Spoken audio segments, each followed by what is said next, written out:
রাদিয়াল্লাহু তাআলা আনহা বললেন যে নবীজি এই টাইমে ঘুমাইছেন, নবীজি এতদিন রোজা রাখছেন, নবীজি এই টাইমে তেলাওয়াত করছেন, নবীজি এই টাইমে নামাজ পড়ছেন, নবীজি এই টাইমে খানা খাইছেন, যা যা নবী করতেন সব বলে দিলেন।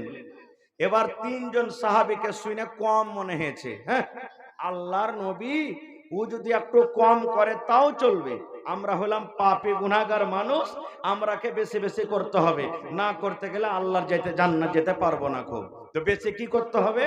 তারা তিনজন কথা বলতে শুরু করলেন, কতটুকু বেশি আমল করলে আল্লাহ জান্নাত দিবে। তারা তিনজনে এক অপরকে বলাবলি করছে, আর মায়েশা আল্লাহ নবীর স্ত্রী কিন্তু শুনছেন। তিনজনের মধ্যে একজন কি বলছেন জানেন? রে আমার ভাই, আল্লাহর কসম করে বলি ভাই রে, জীবনে কোনোদিন আমি রোজা ছাড়ব না। এক মাস আল্লাহ তাআলা রোজা ফরজ করেছেন, এক মাস তো রোজা রাখবো, আরো 11 মাসে বাঁচলো, 11 মাসের ভিতরে জীবনে রোজা ছাড়ব না। নফল রোজা চালিয়ে যাব, নফল রোজা চালিয়ে যাব, রোজা একদিনও বাদ দেব না, রোজা চালিয়ে যাব, রোজা ছাড়ব না। একজন কসম খেয়ে নিলেন, জীবনে কোনোদিন জেনে বুঝা রোজা ছাড়ব না। এবার 2 নম্বর সাহাবী কসম খেয়ে বলছেন, ও আমার ভাই শুনেন, আল্লাহর কসম করে আমি বলি রে, কোনোদিন জীবনে রাতের বেলাতে আমি ঘুমাবো না, আমি কোনোদিন রাতের বেলাতে ঘুমাবো না। তাহলে রাতের বেলাতে কি করব? তাহাজ্জুদের নামাজ পড়ে পড়ে রাতটাকে কাটিয়ে দিব। জীবনে কোনোদিন বিছানায় ঘুমাবো না, তাহাজ্জুদের নামাজ পড়ে পড়ে আমি রাতটাকে কাটিয়ে দেব। এবার 3 নম্বর সাহাবী বলছেন, ও আমার ভাই তাইলে শোনো, আমি আল্লাহর নবীর সাহাবী, আমি জীবনে কোনোদিন বিয়ে করব না, আমি জীবনে কোনোদিন সংসার বাড়াবো না, জীবনে কোনোদিন আমি ভেজালে পড়তে যাব না, আমি কুঁয়ারা হয়ে জীবনটাকে আমি কাটিয়ে দেব। যদি আমি বিয়ে করি, বাড়িতে স্ত্রী আসবে, তার জন্য খাটতে হবে, তাকে কাপড় লাগবে, তাকে খেতে লাগবে, আমার দুনিয়াতে ছেলে মেয়ে জন্ম নিবে, তার জন্য আমাকে মাঠে ঘাটে সময় দিতে হবে। আর যখন আমি মাঠে ঘাটে খাটতে যাব, তখন আমার ইবাদত বন্দেগীতে কমে যাবে। এই জন্য ভাই রে, আমি জীবনে কোনোদিন বিয়ে করব না, আমি কুঁয়ারা হয়ে জীবনটাকে কাটিয়ে দেব। 3 জন কসম খেয়ে নিলেন। একজন জীবনে কোনোদিন রোজাই ছাড়বো না, সারা জীবন রোজা করব। একজন কসম খাইছে কোনোদিন রাতের বেলাতে ঘুমাবো না, তাহাজ্জুদের নামাজ পড়ে পড়ে রাত কাটিয়ে দেব। আর একজন কসম খাইছেন কি, যে কোনোদিন বিহাই করব না আমি। সুবহানাল্লাহ। হাই মুসলমান, আর আজকে আমাদের অবস্থা কি জানেন? কষা দিয়ে দুধ চুইছে, 12-14 বছর বয়সে আছে, এদিকে মাকে বলছে, দাদিকে পটাইছে, দাদুকে বলছে, আর মাকে কহানা গে যার বিয়েটা দিয়ে দিবে। দেখেন, বিয়ে করার জন্য আমরা হুড়াহুড়ি করছি।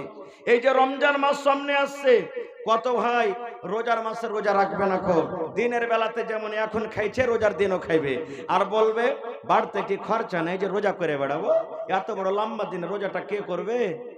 এরকম লোক আছে না নাই ভাই বলেন? কত লোক বলবে, আবে আল্লাহকে দেখে ডরে না তো মানুষকে দেখে ডরিয়ে কি করবো, কি করে নিবে মুলবি রে? এই দেখেন রে মুসলমান, একজন সাহাবী কসম খেয়ে নিলেন, জীবনে কোনোদিন রোজা ছাড়বো না, রোজা চালিয়ে যাব। আর একজন কসম খেয়ে নিলেন, জীবনে কোনোদিন রাতের বেলাতে ঘুমাবো না। আর একজন কসম খেয়ে নিলেন, জীবনে কোনোদিন বিয়ে করব না। এই কথাগুলা বলে ওরা বাড়ির দিকে রওনা হয়েছে। ইতিমধ্যে নবী বাড়িতে ঢুকে গেছেন। নবীজি বাড়িতে ঢোকা পর এবার বিবিকে বলছেন, লোকগালা কে এসছিল গো, কে লোকগালা, কি বলছিল? এবার মায়েশা বলছে, নবীজি আপনার ইবাদত সম্পর্কে ওরা জানতে এসেছিল, আর আমি তাদের আপনার ব্যাপারে তারাকে বললাম, তো শুনে অল্প মনে হলো, তখন তারাকে ভালো লাগলো না, তো 3 জনের মধ্যে এরকম কসম খেয়ে গেল। একজনা বলছে যে নবী অল্প করছে চলবে, আমরা গুনাহগার পাপী, আমাদেরকে কম করে চলবে না কো। একজনা কসম খেয়ে বলছেন কোনোদিন রোজা ছাড়বো না, আর একজন কসম খেয়ে বলছে জীবনে কোনোদিন রাইতে শুধবো না, আর একদিন কসম খেয়ে বলছেন যে কোনোদিন বিয়েই করবো না কো।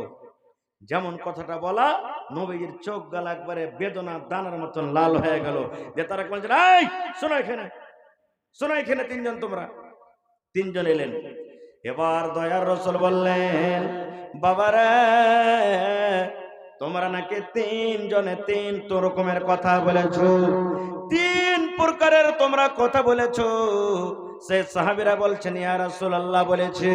দয়ার নবী বললেন, বাবারে তোমরা আল্লাহকে দেখে যতক্ষণ ডরাও, আমি নবী তোমাদের থেকে বেশি আল্লাহকে দেখে ডরাই। তোমরা জাহান্নামকে দেখে যতক্ষণ ভয় করো, তোমাদের থেকে আমি নবী আল্লাহকে দেখে বেশি ভয় করি। আমার সাহাবীরা শুনে নাও, আমি নবী তোমরা বলেছো বিয়ে করব না, বিয়ে করব না, কুঁয়ারা হয়ে মরে যাব। আমার সাহাবীরা শুনে নাও, আমি নবী রে, আমার বাড়িতে দেখো 11টা স্ত্রী আমার বাড়িতে আছে, 11 জন আমি মেয়েকে বিয়ে করেছি। ও আমার সাহাবী শুনে নাও, তোমরা বলো জীবনে কোনোদিন রাতের বেলাতে ঘুমাবো না। আমি নবী কখন রাতের বেলাতে ঘুমাই আর কখন আল্লাহ রাব্বুল আলামিনের ইবাদত করি। আমি কিছুক্ষণ রাতের বেলাতে ঘুমাই, আমি বিবির কাছে সময় দিই, আমার বিবির কাছে আমি আরাম করি, আর মাঝে মাঝে আমি ফাঁকে আমি মসজিদে গিয়ে আল্লাহর ইবাদত করি। ও আমার সাহাবী শুনে নাও, তুমি বলো জীবনে কোনোদিন আমি রোজা ছাড়বো না, রোজা চালিয়ে যাব। আমি নবী আল্লাহকে দেখে ডরাই, আল্লাহকে দেখে যতক্ষণ ভয় করে তোমরা করো না, এই জন্য আমি নবী রোজা রাখি আর মাঝে মাঝে আমি ছেড়ে দিই। এবার নবী বলছেন কি, আমার উম্মতেরা তোমরা শুনে নাও, ফামান রাগিবা আন সুন্নতি ফালাইসা মিন্নি। আমি নবী আমার তরিকা মতো যদি তোমরা আমল না করো, আমি নবী আমি যেভাবে তোমাকে চলতে বলবো সেইভাবে যদি তোমরা না চলো, আমার সুন্নাতটাকে তোমরা যদি না মানো, ফালাইসা মিন্নি, তোমরা আমার উম্মত হতে পারো না রে, আমার উম্মত হতে পারো না। নারে তাকবীর। তাহলে বুঝা গেল কি, নবীর উম্মত হতে গেলে, জান্নাত নিতে গেলে নবীর অনুসরণ করে চলতে হবে। আর একটু আগে চলেন, সুবহানাল্লাহ। ভাই মুসলমান, আজকে তো আমরা নবীর অনুসরণ না করে হিরোর ঘে অনুসরণ করছি। এই দেখবেন আমার ভাইয়েরা, যারা নওজওয়ান যুবক ভাই, আগা দিকে পিছে দিকে চুল ছাড়তো আগে 2, 4, 5, 10 বছর আগে, হিপ্পি কাটিং বলতো থাকে নাকি, হানা বলে। আর এখন চুল কিছুদিন চললো আগা দিকে এরকম করে মারবে একবারে, বাপরে বাপরে চুলের ফরকন।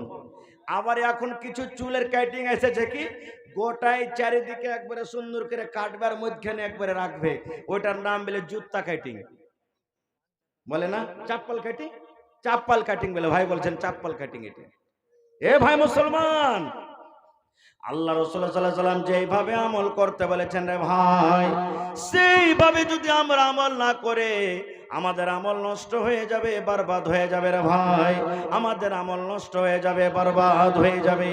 আপনারা সবাই জানছেন, সবাই শুনেছেন, আজকে আমাদের যুবকেরা কি নবীর অনুসরণ করতে ভালো লাগে না, আজকে আমার যুবক ভাইয়েরা কে ওয়াজ শুনতে ভালো লাগে না, আজকে আমার মায়েরা খালারা কেন নসিহত শুনতে ভালো লাগে না। আল্লাহর নবী যখন দুনিয়াতে চলে গেলেন, প্রথম ইসলামের রাজা, ইসলামের খলিফা হলেন হযরত আবু বকর রাদিয়াল্লাহু তাআলা আনহু। যখন উনিও চলে গেলেন দুনিয়া থেকে, দ্বিতীয় রাজা, দ্বিতীয় খলিফা হলেন উমর রাদিয়াল্লাহু তাআলা আনহু। ইসলামের দ্বিতীয় রাজা, দ্বিতীয় খলিফাকে উমর রাদিয়াল্লাহু তাআলা আনহু একদিন মসজিদে নামাজ পড়াইতে শুরু করেছেন, ফজরের নামাজ। ভালো করে শুনবেন ভাই, ফজরের নামাজ পড়াইতে শুরু করেছে। আর উমর ফারুকের পরে কিন্তু একটা গোলামের রাগ থাকে। দুনিয়াতে এক অপরের পরে দুশ্মনী থাকে কি থাকে না, যে কোনো লোক হয় থাকে। তো ওই উমর রাদিয়াল্লাহু তাআলা আনহুর উপরে একটা গোলামের রাগ, কোনো কারণে রাগ হয়েছে। এবার ও কিন্তু সুযোগ ঢুঁড়ছিল যে আমি উমরকে কিন্তু মারবো, ইসলামের যিনি রাজা খলিফা, আমি তাকে মার্ডার করে দিব। কখন মার্ডার করব? এই নামাজ যখন পড়িতে উমর দাঁড় হইবে, তখন পেটের ভিতরে দিব ছোরা ভরে একবারে। ঠিক এখানটা ছোরা গোলাম কাপড়ে ঢেকে রেখে পকেটে একবারে খুব সুন্দর করে নিয়ে আছে। এবার উমর রাদিয়াল্লাহু তাআলা আনহু আল্লাহু আকবার বলে যখন ফজরের টাইমে এই দেখেন বুকে হাত বেঁধেছেন, এরকম টাইমে সুবহানাল্লাহ ওই গোলাম হযরত উমর রাদিয়াল্লাহু তাআলা আনহুর পেটে দিলেন ছোরাটাকে ভরে। যেমনই ছোরা ভরা, পেট ফোটা হয়ে গেল, ভুঁড়ি ফুটা হয়ে গেল। উমার ফারুক বেহুশে পড়ে গেলেন। এই যুগের এই জামানার মতন তো আরে শিলিগুড়ি নিয়ে চলো, কিশনগঞ্জ নিয়ে চলো, কলকাতা নিয়ে চলো, পাটনা নিয়ে চলো, বড় বড় ডাক্তার কোথায় পেবেন? নমাজ শেষ হইলো, তাড়াতাড়ি করে সব লোকজন জমা হইলো। এবার এত রক্ত বহিল, এত রক্ত বহিল, উমার রাদিয়াল্লাহু তাআলা আনহু মনে হয় আর বাঁচবেন না। একটা লোক বলছেন, যারে দুধ দাও, মুখখানে দুধ দাও, আমাদের রাজার মুখখানে দুধ দাও, দুধ দিতে গেলে কি হবে? শরীরে একটু বল হবে। কিন্তু রে সুবহানাল্লাহ, মুখ দিয়ে যেমন দুধ গালা দেয়, যে জায়গাতে জখম লেগেছে, যে জায়গাতে জখম হয়েছে, দুধ দুধ হয়ে বের হয়ে যায়, পেটে কিন্তু দুধ রহে না। হযরত ওমর রাদিয়াল্লাহু তাআলা আনহুর কথা শুনে চারিদিকে খবরটা আমার শুরু হয়ে গেল, চারিদিকে খবরটা রটে গেল। ইসলামের রাজা উমারকে মার্ডার করে দেওয়া হয়েছে, মুসলমানের রাজাকে মার্ডার করে দেওয়া হয়েছে, মুসলমানের রাজাকে কাতাল করে দেওয়া হয়েছে। দেখার জন্য সমস্ত লোক দৌড়াতে দৌড়াতে দৌড়াতে দৌড়াতে দৌড়াতে দৌড়াতে উমর রাদিয়াল্লাহু তাআলা আনহুর বাড়িতে এসেছেন। দেখছেন যাচ্ছেন। ইতিমধ্যে একটা নওজওয়ান হযরত উমরকে দেখা পর ও বাড়ির দিকে রওনা হয়েছে, হাঁটছেন বাড়ির দিকে। আর কোন হিসাবে উমর রাদিয়াল্লাহু তাআলা আনহুর ওই যুবকের উপরে চোখ পড়ে গেছেন, দিয়ে তাকে কি বলছেন জানেন? রে যুবক, তুমি আমার কাছে এসো রে বাবা, তোমাকে একটা আমি কথা বলবো। এবার যুবক যখন পাঞ্জরে এসেছেন, ওরে আল্লাহ, প্যার দিয়ে রক্ত বইছে, আর মনে হয় দুনিয়াতে হযরত ওমর রাদিয়াল্লাহু তাআলা আনহু বাঁচবেন না। এই সময়তে মুসলমান ওমর রাদিয়াল্লাহু তাআলা আনহু যুবককে বলছেন, রে আল্লাহর বান্দা, তুমি ওমরকে দেখতে এসেছো রে, তুমি মুসলমানের রাজাকে দেখতে এসেছো। আমার মতো যদি উমর মরে যায়, আমার মতো উমর যদি দুনিয়া থেকে চলে যায়, ইসলামের কোনো ক্ষতি হবে না রে, ইসলামের কোনো নোকসান হবে না। কিন্তু আল্লাহর বান্দা, যদি তুমি নবীর একটা কথা না মানো, নবীর যদি একটা কথা না মানো, নবীর যদি একটা সুন্নাতের তুমি খেলাফ করে দাও, যদি তুমি নবীর একটা কথা না মেনে চলো রে, ইসলামের অনেক ক্ষতি হয়ে যাবে রে যুবক, অনেক ক্ষতি হয়ে যাবে। এই জন্য যুবক রে, তুমি আমাকে দেখতে এসেছো, আমার মতো উমর যদি মরে যায়, ইসলামের কোনো ক্ষতি হবে না, কিন্তু নবীর একটা কথা না মানা হয়, অনেক ক্ষতি হয়ে যাবে। এই কথাটা শোনার পর যুবক বলছেন, আমিরুল মুমিনিন, আপনি কি বলতে চাইছেন আমাকে? আমি কি ভুল করলাম? আবার ঘুরিয়ে কথাটা বলছেন, আল্লাহর বান্দা, উমারকে দেখতে এসেছো, উমার যদি দুনিয়া থেকে চলে যায়, ইসলামের কোনো ক্ষতি হবে না, কিন্তু নবীর একটা কথা না মানো, অনেক ক্ষতি হবে রে। এবার যুবক বলছেন, আমিরুল মুমিনিন, আমাকে বুঝিয়ে বলেন, কেন আপনি এই কথাটা আমাকে বলছেন?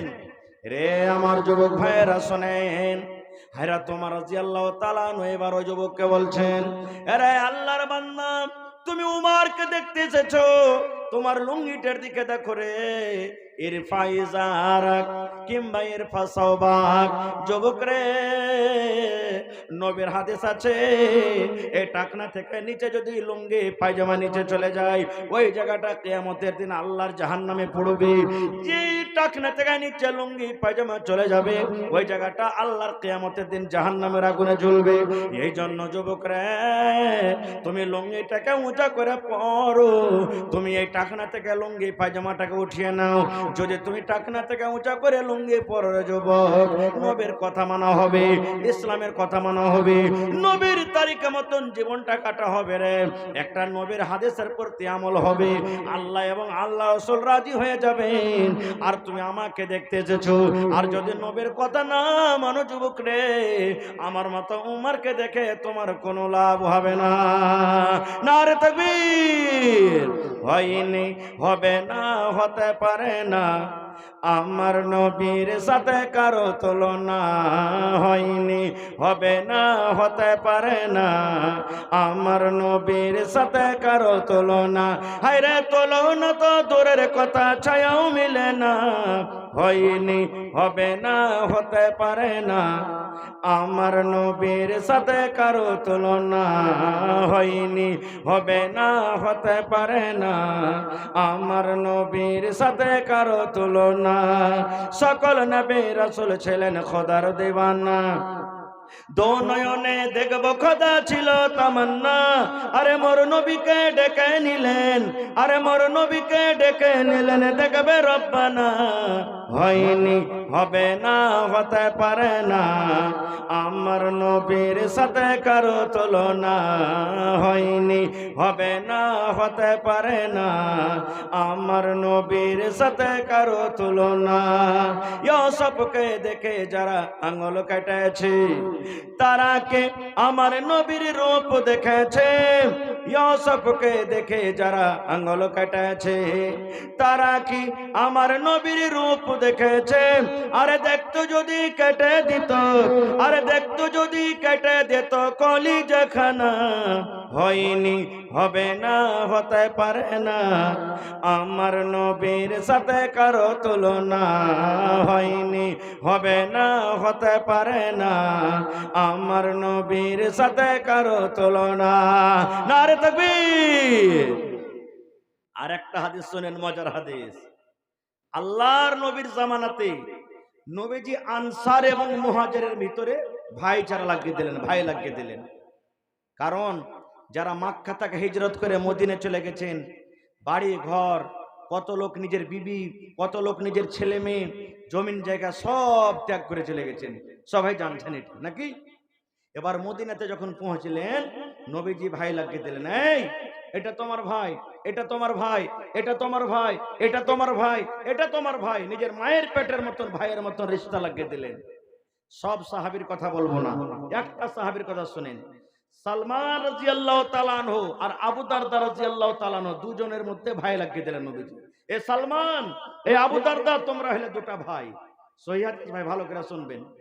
এবার থাকতে থাকতে থাকতে কিছুদিন পর সালমান রাদিয়াল্লাহু তাআলা আনহু ভাই আবু দারদার বাড়ি বেড়াইতে গেছেন। আমরা বেড়াইতে যাই না, আমার ভাই পূর্ণিয়াতে আছে রে, আমার ভাই ঠাকুরগঞ্জে আছে, আমার অমুক জায়গাতে আছে, এরকম ধরনের যদি আমাদের রিশতা থাকে, আত্মীয় থাকে, আমরা বেড়াতে যাই কি যাই না ভাই? তো সালমান রাদিয়াল্লাহু তাআলা আনহু ভাইয়ের বাড়ি বেড়াইতে গেছেন। কার বাড়ি? আবু দারদা ভাইয়ের বাড়ি। এবার যখন বাড়িতে গেলেন, সালাম চাইলেন, পারমিশন নিলেন, ইজাজত দেওয়া হলো, বাড়িতে ঢুকলেন। তো বাড়িতে ওর ভাবি আছে, আবু দারদার স্ত্রী বাড়িতে আছে, ভাই নাই বাড়িতে। এবারে সালমান বলছেন, আমি আমার ভাবিকে জিজ্ঞাসা করলাম যে ভাবি, ভাই কই? বলছে, ভাই রে, তোমার ভাই মাঠে কাম কাজ করতে গেছে, তুমি বসে এক্ষুনি মনে হয় বাড়িতে ঢুকছেন নাকি। এবারে সালমান বলছেন ওর ভাবিকে, হ্যাঁ গে ভাবি, ব্যাপার কি কিছু বুঝতে পারি না। বলছে, কি রে ভাই? বলছে যে ভাই বাড়িতে আছে, আর তুমি দেখো কত পুরাতন কাপড় পিন্ধে আছো, কাপড়টা ভালো নাই, মাথার চুলগুলা উস্কো খুস্কো হয়ে আছে, সিধা করে নাও, মুখে পাউডার লাগিয়ে নাও, মুখটাকে তোমার চিকন করে রাখনি, এই তোমার দেখো শরীরে মাথাতে চুলে তোমার চিরুনি করা নাই, তুমি একটা স্বামীর সামনে যেরকম একটা মহিলাকে থাকা দরকার, এই মতো তুমি চিকন চাকন হয়ে নাও, ব্যাপারটা কি বুঝতে পারি না। যখন কথাটা বলা, এবারে আবু দারদার স্ত্রী বললেন, কার জন্য আমি সাজবো রে ভাই? কে আমার সাজন দেখবে? কার জন্য আমি সাজবো? কার জন্য আমি নতুন কাপড় পেনবো? কে আমার সাজ দেখবে? কার জন্য আমি ভাইরে চিরুনি করব? কার জন্য আমি চোখে সুরমা লাগিয়ে রাখবো? কার জন্য আমি কাজল লাগিয়ে রাখবো? কার জন্য আমি সেন্টওয়ালা তেল মাখিয়ে রাখবো? কার জন্য আমি আতর লাগিয়ে রাখবো? কে আমাকে দেখবে? আমি কাকে এগুলা দেখাবো রে ভাই? কে বলছেন? আবু দারদার স্ত্রী সালমানকে বলছেন, কাকে দেখাবো রে ভাই? কে দেখবে আমার এগুলা চোখে সুরমা লাগা, মাথাতে চিরুনি করা, নতুন কাপড়, পাউডার মাখা? কে দেখবে? বলছে, কেমন কথা বলছিস গে ভাবি, ভাই দেখবে? বলছেন, না রে ভাই না, তোর ভাইয়ের তো আমার দিকে দেখার ফুরসত নাই রে ভাই, তোর ভাই আমার দিকে দেখে না। বলছে, কেমন কথা রে, কেমন কথাকে ভাবি? বলছে, ভাই রে, তোর ভাই আবু দারদা যে আছে, জীবনে কোনোদিন রোজা ছাড়ে না, রোজা চালিয়ে যায়, রোজা চালিয়ে যায় না, ফল রোজা চালায়। আর ভাই তুমি তো জানো, মানুষ যখন রোজা করে থাকে, রোজার হালাতে মানুষ বিবের সাথে মিলতে পাবে না, রোজার হালাতে মানুষ বিবির সাথে মিলন করতে পাবে না, রোজার হালাতে বিবির কাছ থেকে আলাদা হয়ে থাকতে হবে। তাইলে ভাই তুমি বলো, তোমার ভাই তো দিনের বেলাতে রোজা করে থাকে, আমার কোনো খেয়াল রাখে না, আমার দিকে দেখবো করে না, আমার পাঞ্জরে আসে না, আমি কাকে দেখাবো? বলছে ভাবি গে, রাতের বেলাতে তুমি সাজে থাকবে ভাইয়ের জন্য। বলছে ভাই রে, রাতের বেলাতে তোমার ভাই তাহাজ্জুদের নামাজ পড়ে পড়ে রাতটাকে কাটিয়ে দেয়, আমার বিছানে রাতের বেলাতে আসে না। তাইলে ভাই রে, দিনের বেলাতে রোজা রাখি আর রাতের বেলাতে তাহাজ্জুদের নামাজ পড়ে পড়ে রাত কাটিয়ে দেয়, তোমার ভাই আমার বিছানে আসে না। কার জন্য সাজবো? দিনের বেলাতে রোজা আর রাতের বেলাতে তাহাজ্জুদ, বিছানি আসে না, আমার পাঞ্জরে আসে না। তখন সালমান রাদিয়াল্লাহু তাআলা বলছেন, আচ্ছা এই ব্যাপার। এই হাদিস থেকে আমরা কি বুঝতে পারলাম ভাই? স্ত্রীকে কার জন্য সাজতে হবে একটু বলেন তো আপনারা, মুখ খুলে জোরে বলে। স্বামীর জন্য নাকি? কিন্তু আপনাদের এলাকাতে আছে কিনা জানি না, বেশিরভাগ এলাকাতে, আমাদের এলাকাতে দেখতে পাচ্ছি পুরুষের জন্য মহিলারা খুব কম সাজবে নাকি। এই যে দেখেন, জালসা শুনতে এসছে, ফের মা খালারা রাখবে খুব, জালসা শুনতে এসছে, সুবহানাল্লাহ, নতুন কাপড় পিন্ধে এসছে, কুটুম বাড়ি যাবে বেড়াইতে, হাজি আব্দুল্লাহর বা কাল যাবো ওর বাড়ি বেড়াইতে, ভাইয়ের বাড়ি যাবো, মায়ের বাড়ি যাবো, বিয়ের বাড়ি যাবো বেড়াইতে, এখানটা নতুন কাপড় গালা দিবে নাকি না? বরযাত্রী যাবে, বরযাত্রী যায় মহিলারা, বরযাত্রী যাবে, হাজি আব্দুল্লাহর বিয়ে লেগেছে, কাল যে বরের যাবো, এখানটা ভালো কাপড় গালা নেই তো কি পিন্ধে যাবো? 1000 টাকা দামের শাড়ি কিনে দিবে, ও বিহাইকে দেখাইতে যাবে, কিন্তু নিজের পুরুষ যে টাকা দিয়ে কিনলে ওকে কিন্তু দেখাবে না, ওর সামনে ওই কালো ঝালো মাখা ছিঁড়া কাপড়খানটা পিঁধে থাকবে। এ আমার মায়েরা খালারা, না, স্বামীর জন্য আপনি হিরোইন হয়ে থাকেন, ঠোঁটে ঠোঁট মালিশ লাগান, আপনি পাউডার লাগান, মুখে কাজল লাগান, সুরমা লাগান, সিটা করে থাকেন, সেন্ট মেরে থাকেন, দামি দামি তেল মেখে থাকেন, স্বামীর জন্য যত সাজতে পারবেন কোনো মানে নেই, সেজে থাকেন। কিন্তু ভাইয়েরা কে বলবো, কত ভাই ফের কাঞ্জসি করবে, ওকে সাবুনও কিনে দিবে না, পাউডারও কিনে দিবে না, তেলও কিনে দিবে না, সেন্টও কিনে দিবে না, ভালো মতন ওর ইচ্ছা মতন কিছু কিনে দিবে না, বকিলি করবে। তো কেমন করে স্ত্রীটা সাজবে রে ভাই? এই জন্য ভাইয়েরা কে বলবো যে নিজের স্ত্রীরাকে ভালো ভালো ভালো ভালো ক্রিম কিনে দিবেন, যাতে আপনি অপর বেটি ছেলে দেখে যেমন আপনার মনটা আগা পিছা করছে, আরে আমার স্ত্রীটা যদি বাড়িতে আমার এরকম থাকতো তো কত ভালো হতো। তা আপনি আপনার স্ত্রীকে দিবেন ভালো ভালো কিনে, আপনার জন্য রেডি হয়ে থাকবে। খের যা হোক, তো যখন বললেন যে ভাই কার জন্য সাজবো, তোমার ভাই আবু দারদা দিনের বেলাতে রোজা করে আর রাতের বেলাতে তাহাজ্জুদ নামাজ পড়ে, যখন কথাটা বললেন তখন বলছে ঠিক আছে। ইতিমধ্যে আবু দারদা বাড়ি চলে এসেছেন, আসার পর তখন বলছেন আসসালামু আলাইকুম। ওয়ালাইকুম সালাম। আরে বলছে ভাই এসেছে, সালমান ভাই এসেছে, গলায় গলা মিলিয়ে তখন বলছেন স্ত্রীকে, ভাইকে খাইতে দাও, সালমান ভাইকে খাইতে দাও। বলছে খাইতে দিয়েছি, কিন্তু তোমার ভাই বলছে যে ভাই আবু দারদা বাড়িতে আসবে, তাহলে খাবো না তো খাবো না। বলছে দাও, খাইতে দাও। খাইতে দিয়েছে, দেওয়ার পর তখন আবু দারদা বলছেন ভাই তুমি খানা খাও ভাই। বলছে তুমি আইসো। বলছে তুমি আইসো। বলছে না ভাই আমি খাবো না। বলছে কেন? বলছে আমি রোজা করে আছি। বলছে কেমন রোজা? বাকি রোজা না তো না। বলছে কেমন রোজা? বলছে নফল রোজা। এবার যখন কথাটা বলা, সালমান রাদিয়াল্লাহু তাআলা বললেন, ও ভাই আবু দারদা, তোমার বাড়িতে কুটুম হয়েছে রে ভাই রে, তুমি যদি আমার সাথে খানা না খাও, আমি সালমান তোমার বাড়িতে খানা খাবো না। তুমি আমার সাথে খানা খাও তাহলে আমি খাবো, আর যদি তুমি আমার সাথে খানা না খাও, আমি সালমান তোমার বাড়িতে খানা দূরের কথা এক ঢোক পানিও আমি পান করব না। যদি আমাকে খেতে দিতে চাও ভাইরে, তোমাকে আমার সাথে খানা খাইতে হবে। বলছে হ্যাঁ রে ভাই, আমি যে রোজা করে চলে, ছেড়ে দাও রোজা। রোজা ছেড়ে দিলেন, রোজা নফল রোজা ছেড়ে দিলেন। এবার দুই ভাই খানা খাওয়া হলো, দিন কেটে গেল। এবার সন্ধ্যা হলো, মাগরিবের নামাজ হয়ে গেল, এশারের নামাজ হয়ে গেল। এবার এশারের নামাজ পর আবু দারদা সালমানকে বলছেন, সালমান ভাই রে, এই রুমটার ভিতরে তুমি আরাম করো, আর আমি মসজিদের ভিতরে চললাম তাহাজ্জুদের নামাজ পড়তে।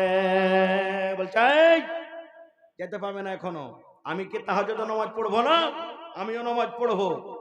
এখানে তাহাজ্জুদ নামাজের টাইম হয়নি। আপনারা জানছেন যখন কোন ছেলেরা নতুন বিয়ে করে, বাড়িতে দাদি কিংবা নানি কিংবা ভাবি কিংবা চাচাতো বোন ওর হাতখানটাকে ধরে নতুন বাসর ঘরে ঠেলে দেয়। এরকম হয় না যে যা তুই রাত কাটা, এখন আরামের রাত কাটা, তুই আরামের ঘুম ঘুমা। এই মতো সালমান রাদিয়াল্লাহু তাআলা আনহু ভাই আবু দারদার হাতখানটাকে ধইরা যে ঘরে ওর ভাবি আছে দিলে ঠেলার ভিতর থেকে ঠেলে দিলে, আর দিয়া বলছে যাও তুমি আরাম করো, যখন নামাজের টাইম হবে আমি তোমাকে জাগিয়ে দেব। এবার বন্দরে আমার হযরত আবু দারদা রাদিয়াল্লাহু তাআলা আনহু বললেন, এই করে করে রাত 9টা হয়ে গেল, 10টা হয়ে গেল, 12টা হয়ে গেল, মিয়া বিবির আমাদের মিলন হলো, মিয়া বিবির আমাদের সহবাস হলো। ঠিক রাত 1টা 2টা যখন হয়ে গেল, এবার সালমান আমাকে বাহির থেকে দরজাতে ধাক্কা দিয়ে বলছেন, ভাই আবু দারদা এখন তুমি উঠে যাও রে ভাই, এখন নামাজের টাইম হয়ে গেছে, এখন ভাই তুমি বিছান ছেড়ে দাও, এখন নামাজের টাইম হয়ে গেছে রে ভাই, তুমি এখন উঠে যাও। এবার আবু দারদা বললেন, আমি ফরজ গোসল করলাম, ফরজ গোসল করার পর আমরা দুই ভাই তাহাজ্জুদের নামাজ পড়লাম। এবার আমাকে বললেন, ও ভাই আবু দারদা তুমি শুনে নাও, ভাই রে শুনে নাও, ও আমার দরদি ভাই তুমি শুনে নাও রে ভাই, তোমাকে আল্লাহ রাব্বুল আলামিন চোখ দান করেছে, এই চোখকে তোমাকে আরাম দিতে হবে রে ভাই, তোমাকে চোখকে আরাম দিতে হবে। আল্লাহ তোমাকে যে বডি দান করেছেন, এই বডিকে আল্লাহ আরাম করার জন্য দিয়েছেন, আরামও করতে হবে। আল্লাহ যে রাতটা দিয়েছেন, রাতের বেলাতে তোমাকে আরাম করতে হবে।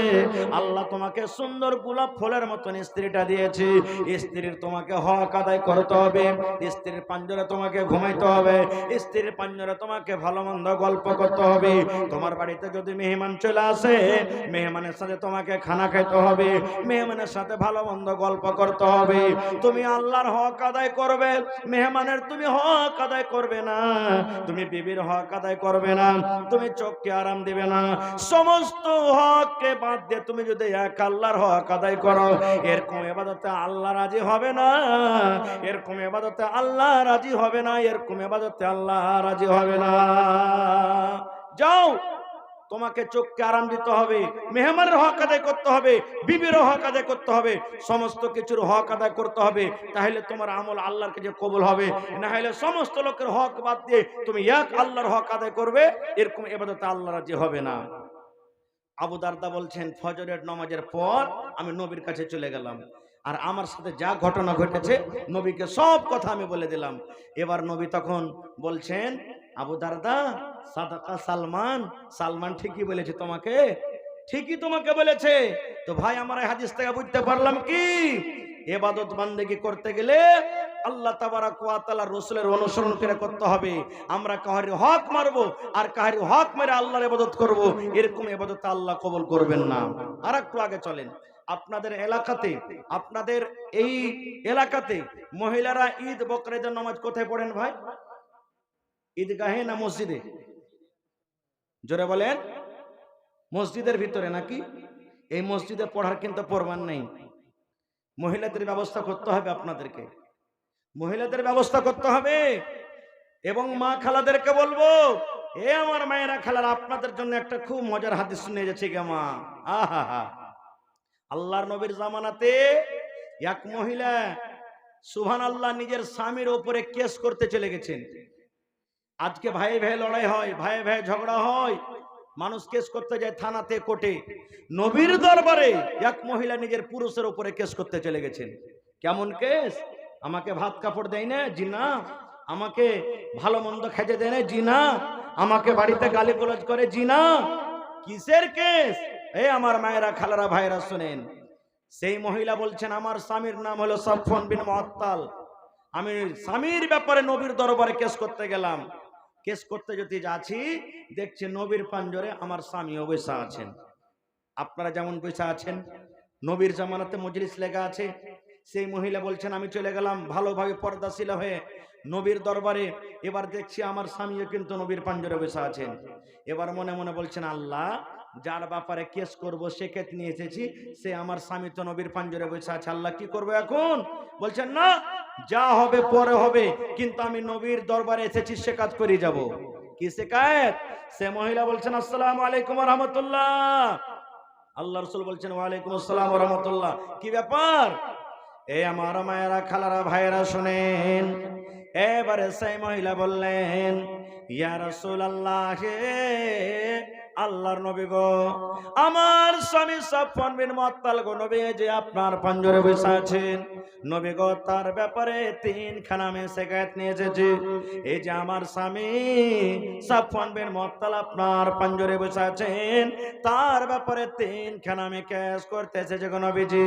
এক নম্বর কেস হলো, আমি যখন নামাজ পড়ি, আমি নামাজ যখন পড়ি, হয়তো আমি তাশাহুদে থাকি, কিংবা হয়তো আমি রুকুতে থাকি, কিংবা নামাজ আমি দাঁড়িয়ে থাকি, নবী গো আমার স্বামী আমাকে নামাজের হালাতে মারে, আমাকে কিলের বাড়ি মারে, আমাকে ফাটের বাড়ি মারে, নামাজের হালাতে আমাকে মারে, আর বলে বিবি রে নামাজ ছেড়ে দে, তোকে নামাজ পড়তে হবে না। দুই নম্বর, নবী গো আমি যখন রোজা রাখি, আমার রোজাটাকে ভেঙে দেয়, ছাতু মুখে দিয়ে দেয়, কিংবা পানি দিয়ে দেয়, কিংবা মুখে খাজুর দিয়ে দেয়, কিংবা নবী গো আমাকে আগিনা থেকে বিছানের দিকে আমাকে উঠিয়ে নিয়ে চলে যায়, আর বিছানে উঠিয়ে নেওয়ার পর আমার সাথে সহবাস করার পর আমার রোজাটাকে ভেঙে দেয়। নবী গো তিন নম্বর শিকায়ত হলো, আমার স্বামী সাফওয়ান ফজরের নামাজ পড়েন যখন সূর্য উঠে যায়। কয়টা হলো? তিনখানা কেস হয়ে গেল।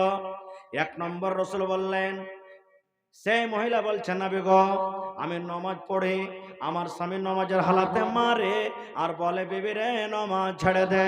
দুই নম্বরে আমার মুখে খাজুর দিয়ে কিংবা পানি দিয়ে, কিংবা আমাকে বিছানে উঠিয়ে নিয়ে চলে যায়, আর যাওয়ার পর আমার রোজাটাকে ভেঙে দেয়, আর বলে বিবি রে তোকে রোজা রাখতে হবে না। তিন নম্বরে, নবী গো আমার স্বামী ফজরের নামাজ পড়ে যখন সূর্য উঠে যায়, সূর্য ওঠার আগে আমার স্বামী ফজরের নামাজ পড়ে না। সুবহানাল্লাহ। তিন তিন শিকায়ত হয়ে গেল। এবার নবীজি তার স্বামীকে বলছেন, সাফওয়ানকে, আরে বাবা সাফওয়ান, তোমার স্ত্রী তোমার ব্যাপারে তিনখানটা শিকায়ত করেছে, কেস করেছে, এগুলা কেমন করে বাবা, সত্য না মিথ্যে? এই জামানার যদি আমরা পুরুষ হইতাম তো কি বলতাম?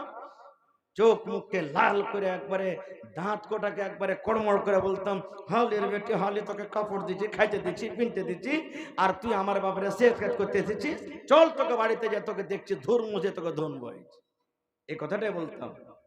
কিন্তু ওরে সুবহানাল্লাহ, যার সিনাতে কোরআন, যার ভিতরে আল্লাহর ডর, জাহান্নামের ডর, সেই সাহাবী বলছেন, আল্লাহ আজকে যদি আমি মিথ্যা কথা বলে দিই না, নবীজি আমার স্ত্রী যা বলছেন সব মিথ্যা কথা, কিন্তু আল্লাহ রে, যেদিন আল্লাহ রাব্বুল আলামিন কোরআনে বলেন কিয়ামত কায়েম করবেন, আল ইয়াউমা নাখতিমু আলা আফওয়াহিহিম ওয়া তুকাল্লিমুনা আইদিহিম ওয়া তাশহাদু আরজুলুহুম বিমা কানু ইয়াকসিবুন।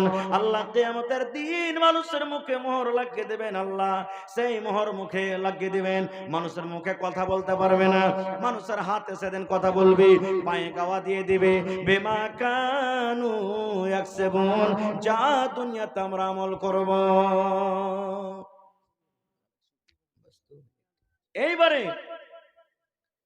সেই সাহাবী বলছেন, হুজুর আমার স্ত্রী আমার ব্যাপারে যা বলেছেন সব ঠিক বলেছে, একটা মিথ্যা নয়, একটা মিথ্যা নয়, যা বলেছে আমার ব্যাপারে সব সত্য বলেছে। এবার নবীজি বলছেন, হারে বাবা, নামাজটা হয়তো আল্লাহর একটা ইবাদত, তো নামাজের হালাতে তোমার স্ত্রীকে কেন মারো রে বাবা? নামাজের হালাতে তো বিবিকে মারতে হয় না, কেন তোমার বিবিকে নামাজের হালাতে মারো? রে আমার মায়েরা, খালারা শুনেন। এইবারে সেই সাহাবী বললেন, ইয়া রাসূলুল্লাহ আমি অবুঝ নই, আপনার একজন সাহাবী, আমি পাগল নই গো নবীজি, আমিও জানি শরীয়ত, জানি শরীয়ত বুঝি গো নবীজি, কিন্তু এই জন্য আমি মারি। নবী গো আমি একটা গরিব মানুষ গো নবীজি, আমি মাঠে কামে কাজে চলে যাই, খাজুরের গাছে আমি পানি দিই, আমি খাজুরের গাছ নিড়াই, খাজুরের গাছে আমি দাওয়াত দিই, সারাদিন মাঠে কাম কাজ করার পর যখন সন্ধ্যাবেলাতে বাড়ি আসি, আমার স্ত্রী আমাকে সন্ধ্যাবেলাতে খাবার দিয়ে দেয়, আমি খাবার খেয়ে। अस्सलाम वालेकुम भाई, आप सबों को ये नसीब कर दो कि हमारे शेख अब्दुल गफ्फार साहब पुरस्कार अब हमारे सामने होंगे इंशाअल्लाह। इसलिए आप लोग इधर उधर इससे जो हमारे प्रोग्राम हुआ था उन प्रोग्रामों में हमने तो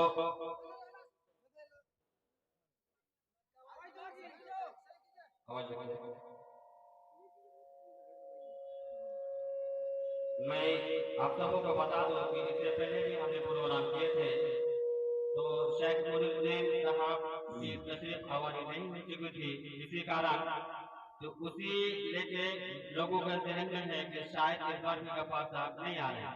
यानी कि आप लोगों को मैं यकीन दिला रहा हूँ कि पोवा करे वो पुरस्कार सुन रहे हैं, बस चंद मिनट में अब हमारे सामने अब्दुल गफ्फार साहब।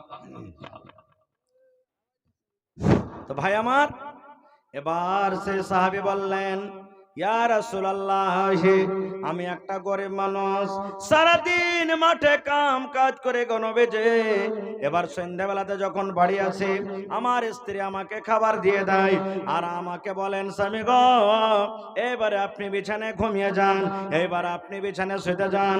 এবার আমার স্ত্রী কি করে, এশারের নামাজের পড়তে শুরু করেন, এশারের নামাজের পর তাহাজ্জুদ পড়তে শুরু করেন। কত লম্বা লম্বা সূরা পড়েন গো নবীজি। কোরআনের ভিতরে সব থেকে যেগুলো বড় বড় সূরা গো নবীজি, কোরআনের ভিতরে সব থেকে যেগুলো বড় বড় সূরা গো নবীজি, এক এক রাকাতে দুটা দুটা করে সূরা তেলাওয়াত করেন। সুবহানাল্লাহ। আপনারা জানছেন কোরআনের ভিতরে সূরা বাকারা লম্বা সূরা, সূরা আলে ইমরান বড় সূরা, সূরা মায়েদা বড় সূরা, সূরা নিসা বড় সূরা। নবী গো 4 পারা কিংবা 4.5 পারা করে কোরআন এক এক রাকাতে তেলাওয়াত করেন। এবার আপনি বলেন তো, এক রাকাতে যদি 4 পারা করে কোরআন তেলাওয়াত করেন তাহলে 2 রাকাত পড়িতে কত সময় লাগবে, 3 রাকাত পড়িতে কত সময় লাগবে, 4 রাকাত পড়িতে কত সময় লাগবে। এই করতে করতে কোনদিন রাত 2টা হয়ে যায়, কোনদিন রাত 12টা হয়ে যায়, কোনদিন মজ্জান সাহেব ফজরের টাইমে আজান দিয়ে দেয়। আমি তখন বিবিকে বলি, একদিন বোঝালাম, বিবি রে এত লম্বা লম্বা করে তুমি তেলাওয়াত করো না। এই আমার বিবি শোনো, আমি একটা গরিব মানুষ, মাঠে আমি কাম কাজ করি, তুমি আমার বিছানাতে তুমি আইসো, আমার বিছানায় তুমি আরাম করো, আমার পাঞ্জরখানে তুমি একটু ঘুমাও, আমার মাথাতে একটু তেল দিয়ে দাও, গা হাতে তুমি একটু তাল দিয়ে দাও, গা হাতটাকে তুমি একটু মালিশ করে দাও। কিন্তু নবী গো আমার স্ত্রী আমার কথা মানে না, আমার কথা শুনে না। আমি একদিন বোঝালাম, 2 দিন বোঝালাম, 3 দিন বোঝালাম, 5 দিন বোঝালাম, আমার কথা শুনে আমার বিছানায় যখন না আসে গো নবীজি, এদিকে আমার বিছানায় ঘুম আসে না, মন খান আমার ছটপট ছটপট করে, রাতের বেলাতে আমার ঘুম আসে না, নামাজ যখন না ছাড়ে আমি তখন আমার বিবিকে মারি আর বলি, বিবি রে নামাজ ছেড়ে দাও, তোমাকে নামাজ পড়তে হবে না।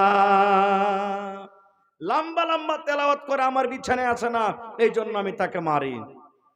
ভাই একটু এই হাদিসটা বুঝবেন কি, যে সাফওয়ান বিন মুআত্তালের স্ত্রীর কত কোরআন মুখস্থি ছিল। এক রাকাতে 2টা করে সূরা মানে 4 পারা 5 পারা করে কোরআন তেলাওয়াত করতেন। আর হায়রে আফসোসের কথা, এই যে সামনে 20 দিন পর নামাজ আসছে, তারাবির নামাজ পড়বো, ইমাম সাহেব যদি খালি একটুখানি এক রুকু থেকে 2 রুকু যদি এক রেখাতে পড়ে দেয়, তো এইদিকে ভাড়াম করে মারবে, এদিকে মশা মারবে, এদিকে পিছে দিকে মারবে, আর দিয়ে আরেকদিন বলবে এত লম্বা করে যে মৌলভী সাহেব, হ্যাঁ এত লম্বা করে কি তেলাওয়াত করে। সুবহানাল্লাহ। এই আমার ভাইয়েরা মায়েরা খালারা, তাহলে এই হাদিস থেকে আমরা বুঝলাম যে আমাদের ওই জামানাতে মহিলাদের কত কোরআন মুখস্থি ছিল। ভাই কত কোরআন পড়িতে তারা জানতেন। এই জন্য ভাই বানাত মাদ্রাসার দরকার আছে, মহিলা মাদ্রাসার দরকার আছে, বেটি ছেলের মাদ্রাসার দরকার আছে। বেটি ছেলে যদি না পড়ান, একটা পরিবার মূর্খ হয়ে থাকবে, গাঁওয়ার হয়ে থাকবে। একটা পরিবার নিজের ছেলে মেয়েকে ভালোভাবে কিভাবে চালাবে সে কিন্তু জানতে পারবে না। না হলে यार आगो আমি জালসাতে বলেছি কোন জায়গাতে, আজকে আমি বলছি, আজকে এই যে আমার বর্তমান যুগের মায়েরা খালারা বোনেরা পড়ালেখা হওয়ার কারণে মেলায় দিনের কথা বুঝছে, শিখছে, বলছে। না হলে 15-20 বছর আগে যখন আমার মা খালারা নিজের বেটা বেটিকে রাতের বেলাতে পেশাব করতে উঠাইতো, তখন ওরাকে দোয়া শিখাইতো। কি দোয়া জানেন? ছেলেটা যাতে বিছানে পেশাব না করে দেয়। 1 বাত্তা 2 বাত্তা 3 বাত্তা ঘর সত্তা বাহির মত্তা। বলতো না? এই দোয়া শেখায় তো, এক বাত্তা, দু বাত্তা, তিন বাত্তা, ঘর সত্তা বাহির মত্তা। এই দোয়া আমার মায়েরা খালারা শেখালছেন, কিন্তু মাকে বলবো মারি এটা দোয়া নয় গা মা, এটা হাদিসের কথা নয়, এটা কোরআনের কথা নয়, এটা মানুষের কথা। যদি ওই মা পড়ালেখা হতো তাহলে ছেলেরাকে বলতো বাবারে আল্লাহর নবীর হাদিস আছে রে মা, আল্লাহর নবী বলেছেন ও আমার উম্মতরা শুনে নাও, যখন তুমি পেশাব পায়খানা করতে বসবে তখন তোমাকে এই দোয়াটা পড়তে হবে, বিসমিল্লাহি আল্লাহুম্মা ইন্নী আউযু বিকা মিনাল খুবুসি ওয়াল খাবায়েস। এই দোয়া পড়তে হবে ভাই আমার। এই জন্য আপনাকে বলবো, এই যে এলাকার মধ্যে মনে হয় আশেপাশে 10-20 কিলোমিটার লিয়া বানাত মাদ্রাসা নেই, আছে তো কিষানগঞ্জ একটা আছে নাকি, যেটা মাহাদ, তার আশেপাশে মনে হয় আর বানাত বেটি ছেলের মাদ্রাসা নাই। এই মাদ্রাসাতে ভাই আপনারাকে বলবো বেটি রেখে দিন। বেটাকে পড়াইবেন একটা লোককে পড়াইলেন, একটা বেটিকে পড়াইবেন, একটা পরিবারকে আপনি পড়াইলেন। ভাই মুসলমান, এটা মনে করিয়েন না বেটিরাকে পড়িয়ে কি লাভ আছে রে, ইয়ারা বিয়া শাদী হে পরের বাড়িতে যে ঘোঁটা তুলবে, পরের বাড়িতে যে ছাই তুলবে, পরের বাড়িতে যে গোবর তুলবে, পরের বাড়িতে ঝাড়ি দিবে, বেটিরাকে পড়িয়ে কি লাভ আছে? না না রে ভাই না। নবী বলেছেন ইজা মাতাল ইনসান, মানুষ যখন মরে যায় সমস্ত আমল তার বন্ধ হয়ে যায়, ইল্লা মিন সালাসাতিন, তিনখানা এমন আমল আছে মরার পর আপনার কবরে নেকে যাইবে, মরে যাবেন কবরে চলে যাবেন, নেকে কিন্তু বন্ধ হবে না। তার মধ্যে একটা হলো ওয়ালাদুন সালিহুন ইয়াদউ লাহু, আপনার দুনিয়াতে বেটা আছে, দুনিয়াতে আপনার বেটি আছে, নেক সন্তান দুনিয়াতে আছে। আপনি যখন মরে কবরে চলে যাবেন, ওই বেটে যখন বলবে আল্লাহ, ওই বেটা যখন বলবে মাবুদ রে আমার আব্বা জান আমাকে কোরআন পড়া শিখিয়েছেন, আমার আব্বা জান আমাকে হাদিস পড়া শিখিয়েছেন, ওই বেটে যখন বলবে রব্বুল আলামিন আমার আব্বা জান কত কষ্ট করে খেটে খেটে আমাকে পড়িয়ে লিখিয়েছে, আল্লাহ আমার আব্বা জান দুনিয়াতে নাই, আজকে আমার মা দুনিয়াতে নাই, তারা কবরের ভেতরে শুয়ে আছেন, আল্লাহ রব্বুল আলামিন আমি তার বেটা কিংবা বেটি দোয়া করে আমার মা বাবার জীবনে যদি কোনো গুনাহ হয়ে থাকে আল্লাহ তার জীবনের গুনাহকে মাফ করে দাও রব্বুল আলামিন।